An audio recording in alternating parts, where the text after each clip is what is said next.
My name is Doretta Bevilacqua Gilkes. I am a partner at Foster and Partners. I am also obviously a registered architect with more than 20 years experience in the field.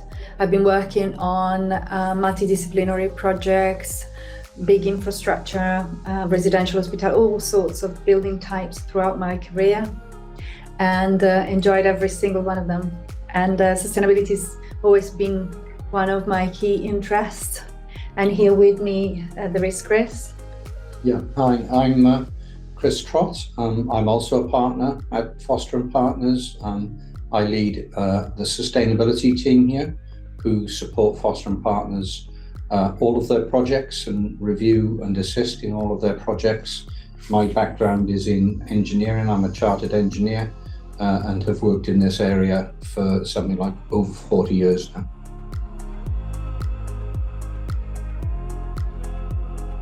So Foster and Partners is a multidisciplinary studio that was started in 1967 by Norman, and started small, and then it kind of kept on growing, which is great. And where we are at now, we're almost 1,800, I believe, in terms of staff. And we kept this multidisciplinarity. We have within our studios, we have mechanical engineers, structural engineer, sustainability experts. We have all sorts of R&D disciplines. We have material research. And all of this because we want to always be at the forefront of innovation, and we like that. And these cross-pollinations between the discipline has helped us achieve even better results in the projects that we do. The holistic approach that we apply to every project that we embark in, it's very precious, and that's one of our, I think, strong points in our ethics, let's say, as a design company.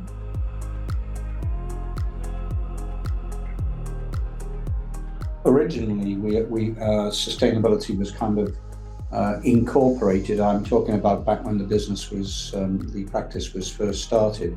Like intuitively, we thought we were doing the right thing. We were always searching for what made buildings more sustainable.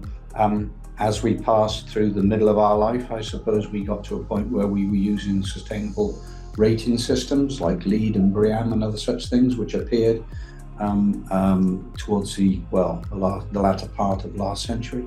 But now we've got a much more holistic approach. We review all projects across a suite of 10 fairly broad-based holistic themes, such as health and well-being and community impact, as well as more traditional things, such as the use of resources or energy. And we compare them all. We measure them, and we also measure, we have an approach to the carbon impact or climate change of each project, which we developed just after the Paris Agreement was launched, which gives us insight into the climate forcing temperature of each project. So we try and measure each project against its impact on climate change.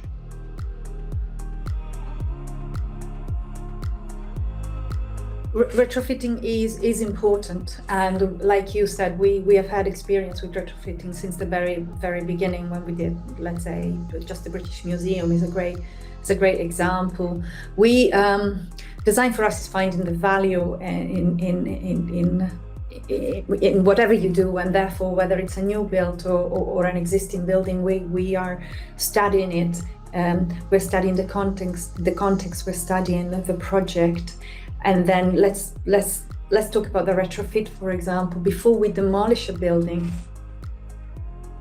we need to assess whether we really need to do that, or if we could give it a new life and a new purpose, which has happened more and more recently, partially because people obviously had, they were more concerned about climate change than ever before, and therefore refurbishing existing stock of assets for any investor had become all of a sudden a forever more important thing.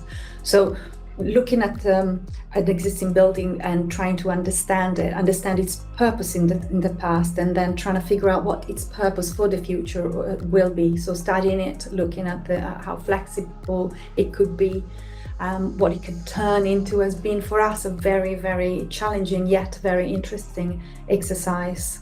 So it is something that we want to do. We want to do more and more, especially because with regards to existing assets, let's take London, for example, many buildings will need to take on a new life. You probably will see more and more commercial buildings turning into residential turning into studios. There would be a lot of transitioning of one building into something else, which is something that we think we can assist a lot with.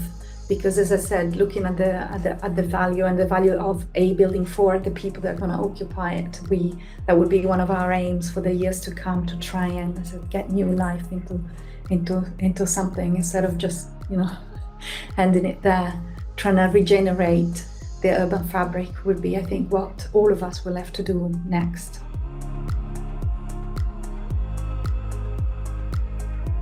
One of the things that we are very aware of, if we look at things like, say, the Paris Agreement. The Paris Agreement is one of the ambitions of the Paris Agreement is to bring sources of emissions and sinks into balance. And so that means two things. It means reducing sources and increasing sinks. So if increasing sinks means reforestation or afforestation, that's good. But if you get really close to the project, then I think that there are different improvements as well, or different benefits.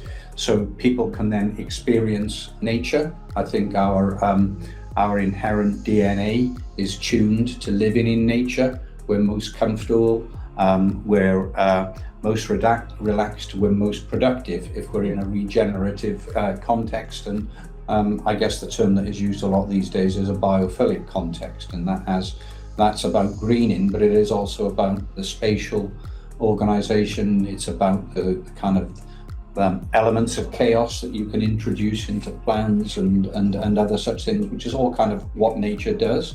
So we're very keen on learning from nature because it's had a long time to get it right. And, I think there's a lot for us to learn from it. Yeah, we always say nature is intelligent. That's why some of our designs, especially some of the new builds we are doing in Saudi, for example, we are inspired a lot by biomimicry. So we're studying, for example, how the local plants, the local animals react to the climate. And there is actually so much to learn once you really look into it, than the architecture itself can take on. So, being sustainable in harsh environments like some of the Saudi deserts, for example, could be, you have to look at nature, and you have to use whatever is local, whatever is around it, but not just use it the way you would. You learn how to use it because in a way that the people that live there have used it for years and continue to use. So there is really a lot to learn. That's why research in every project is so important, and we said the word holistic a few times, but it really is the key. It's good to be focused, but we say it's probably good focus in a way that you're driven, you've got a vision and you don't get distracted from it, but you need to have a 360 view of everything in order to get it right. And listen before taking a decision, listen, understand, and then you kind of go. And all of these kind of things we adopt when we design.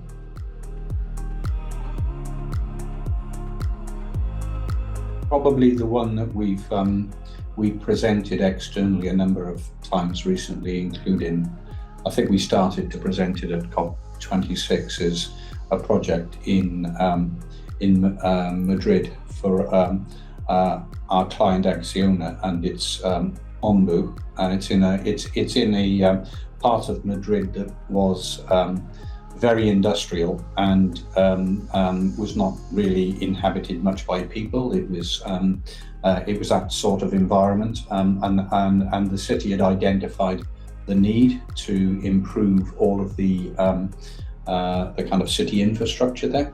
And so the project that we did in 1904 was first built. It was a large brick warehouse, and it was used for the generation of town gas in those days. So it was an energy asset. It's a very big volume of the space.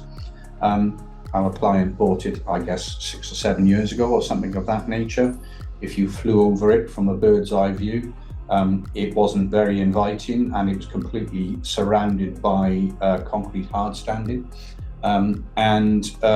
What we've done is we retained all of the primary structure, we retained all of the masonry and the walling, we retained the steelwork in the roof, but reclad the roof. We replaced the windows, and we did some new construction adjacent to it. It's the first building in our calculating methodology that we think is Paris compliant. It's a 2 degrees climate forcing temperature building, so we're very proud of it from that point of view. In future, hopefully we'll be able to do ones that are closer to 1.5 degrees, but it's pretty difficult to do it at the moment. But it's been a great asset for the community. We've greened the area. We've introduced a lot of trees and parkland around it for the local community who now have access onto it. I think our client is on record as saying that they think that they will get superior rent in it in comparison to other buildings that are in the area. So it's kind of one of those win-win situations, environmentally, socially, and financially.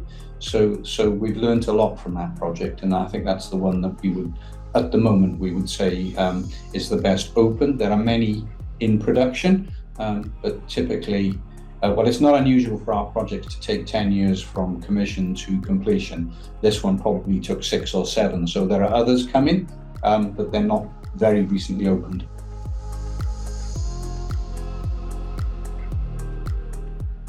I think the one thing to think about resilience is, well, if you think about kind of sustainable or green, or more to the point, probably green buildings as being ones that have a low impact on the environment, I think resilience is the opposite. Resilience is a building where the environment has a low impact on the building.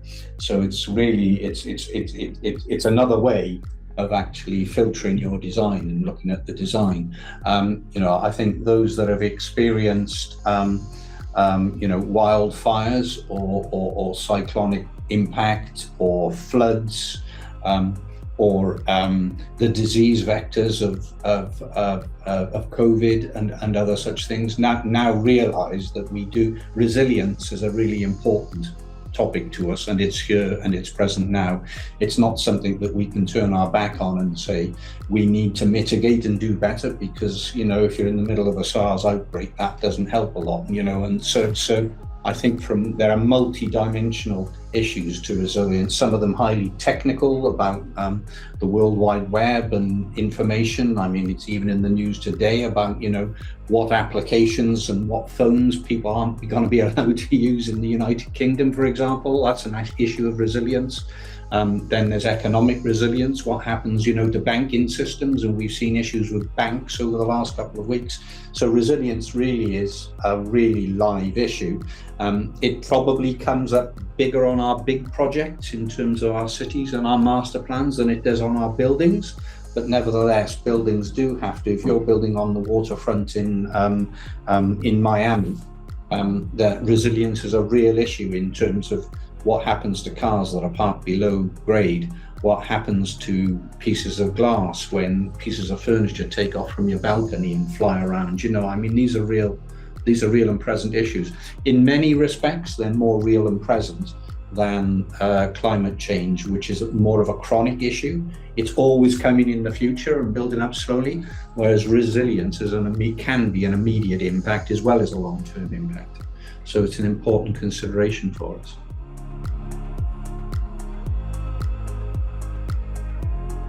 I think finance really has the key to unlock this. Everybody wants a return on the investment they do. Everyone.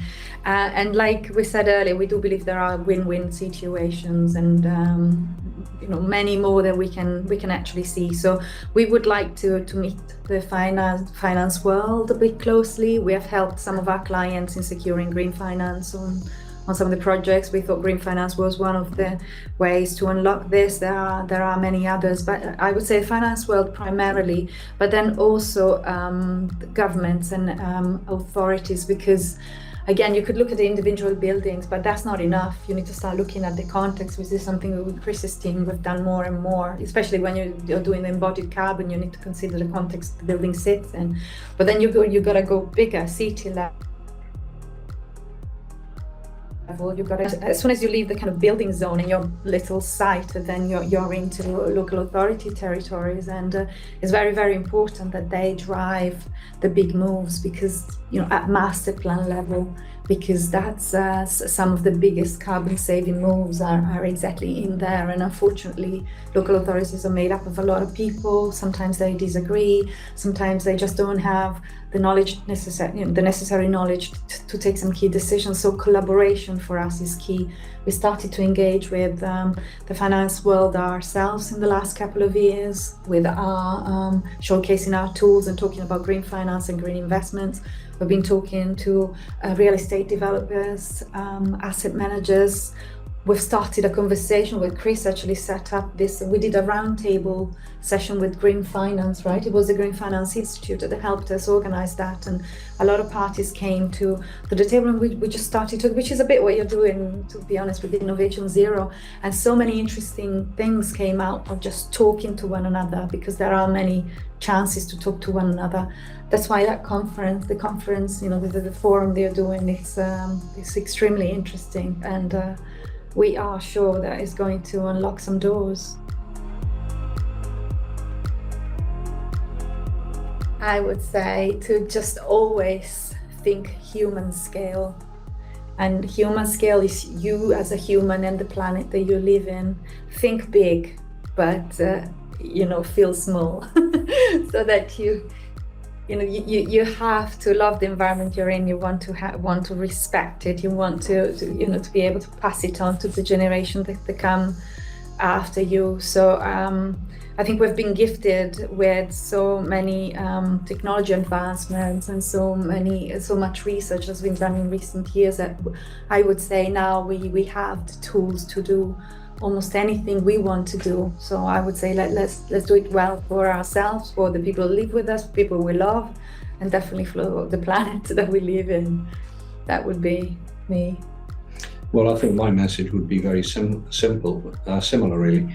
I mean, I think, if we don't look after the planet and we don't look after nature as the fundamental building block of everything we do, then that's unsustainable. That's the resource that we have to use and we have to treat as precious. But we all have to live together in harmony, and if we treat the planet well, then I think that does mean it is easier to be in harmony, because nobody is exploiting other people and the resources are well distributed. And then ultimately, if you do those things, you can actually manage to make money out of it as well, which actually oils all the wheels for it to come together. So I think that's important. But I would echo exactly what Doretta says. We have to think widely and big at a systemic level. A simple example would be, for example, we do a lot of transport-orientated development. Transport-orientated development happens at complicated inner city sites which are difficult to build on. So therefore, there's more carbon in the building than there would if you built the same building somewhere else. But that doesn't mean it's bad. It means it's a good investment in carbon, because if you then calculate the amount of saved carbon through the life of the building by all the people using the building, that little bit of extra carbon for the complexity in the first place pays back many, many times later. So I think we need people and we need policy in place that sees a big picture. It doesn't just ask a simple question, how much carbon in your building? Oh, more in yours bad, more in yours good. It's like, how much in the lifetime of the use of your building? That's the level that we should. So that's the bigger picture, and that allows you to kind of calculate up or estimate climate change. But at the human level, it has to be that we love to be in the building.